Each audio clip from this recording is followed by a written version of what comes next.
Gadget জারি, নবম pay scale 15টি গ্রেডে বেতন 25,000 টাকা বৃদ্ধি। প্রধান উপদেষ্টা। দর্শক, বিস্তারিত আলোচনা শুরু করার পূর্বে আপনারা যারা এখন পর্যন্ত আমাদের চ্যানেলটি সাবস্ক্রাইব করেননি, দয়া করে সাবস্ক্রাইব করে পাশে থাকা বেল আইকনটি অল করে দিন। অবশেষে আজ নবম পে স্কেল বাস্তবায়ন করা হলো। দীর্ঘ 10 বছর পর সরকারি চাকরিজীবীরা পেলেন 25,000 টাকা সর্বনিম্ন বেতনের সুবিধা। পে কমিশনের চেয়ারম্যান জাকির আহমেদ খান সহ অন্যান্য বিশ্লেষকরা সংশোধন করেছেন নবম পে স্কেল। 2015 সালে অষ্টম বেতন স্কেলে অনেক বৈষম্য থাকার কারণে অবশেষে সেগুলো দূর করে নবম পে স্কেল বাস্তবায়ন ঘোষণা করলেন অন্তর্বর্তীকালীন সরকার।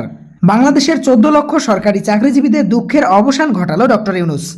আগামী অক্টোবর মাসের 5 তারিখে নতুন একটি গ্যাজেট প্রকাশ করা হবে। যেহেতু রাজনৈতিক কারণে প্রধান উপদেষ্টা ডক্টর ইউনূস অনেক ব্যস্ত রয়েছেন, সেক্ষেত্রে তিনি আগামী 5 তারিখ উপযুক্ত একটি সময় বের করেছেন। 5 তারিখে কোন কোন ক্ষেত্রে সংশোধন করা হয়েছে সেগুলো গ্যাজেট আকারে জানিয়ে দেওয়া হবে। বাংলাদেশের অর্থনৈতিক প্রেক্ষাপটকে শক্তিশালী করার জন্য প্রধান উপদেষ্টা বিশেষ কিছু পদক্ষেপ গ্রহণ করেছেন। এই পদক্ষেপগুলোর মধ্যে অন্যতম হচ্ছে নতুন পে স্কেল। প্রধান উপদেষ্টা ডক্টর ইউনূস বলেন, বর্তমান এই যুগে অষ্টম বেতন স্কেল একজন সৎ কর্মকর্তা এবং কর্মচারীদের জীবনে অনেক ঘাটতি তৈরি করেছে।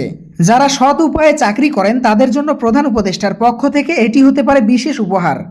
ইতিমধ্যেই সরকারি চাকরিজীবীরা প্রধান উপদেষ্টার মন্তব্যগুলোকে স্বাগত জানিয়েছেন।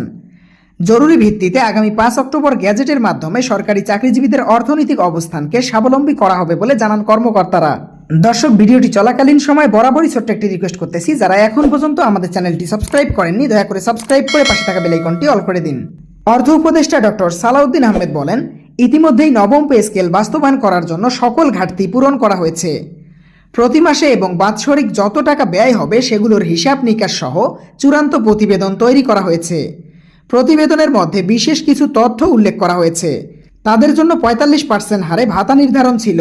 তার মধ্যে অন্যতম হচ্ছে পেনশনারদের ভাতা বৃদ্ধি। পেনশনাররা দীর্ঘ 10 বছর থেকে অবহেলার শিকার, যা বর্তমান সময়ের সাথে তাল মিলিয়ে চলতে অনেকটাই হিমশিম খেতে হচ্ছিল অবসরপ্রাপ্ত সরকারি কর্মকর্তা কর্মচারীদেরকে। দর্শক, ভিডিওটির এই মুহূর্ত পর্যন্ত এসেও যারা এখন পর্যন্ত আমাদের চ্যানেলটি সাবস্ক্রাইব করেননি দয়া করে সাবস্ক্রাইব করে পাশে থাকা বেল আইকনটি অল করে দিন। গতকাল একটি জরুরি বৈঠক অনুষ্ঠিত হয়েছিল।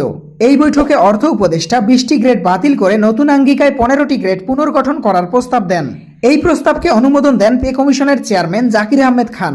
তিনি নির্দেশনা দেন, নতুন বেতন কাঠামো যেন শুধু আর্থিক দিক থেকেই নয়, বরং সরকারি চাকরির মর্যাদা ও পেশাগত মান উন্নয়নে ভূমিকা রাখে।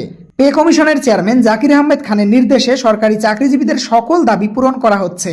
ইতিমধ্যেই বিভিন্ন সূত্র থেকে জানা যাচ্ছে, সরকারি চাকরিজীবীদের নবম পে স্কেলের মাধ্যমে অর্থনৈতিক শক্তি বৃদ্ধি করা হবে। অর্থের যোগান দেওয়ার জন্য পুনরায় বাজেট বৃদ্ধি করার জন্য তৎপরতা চালিয়ে যাচ্ছেন অর্থ মন্ত্রণালয়।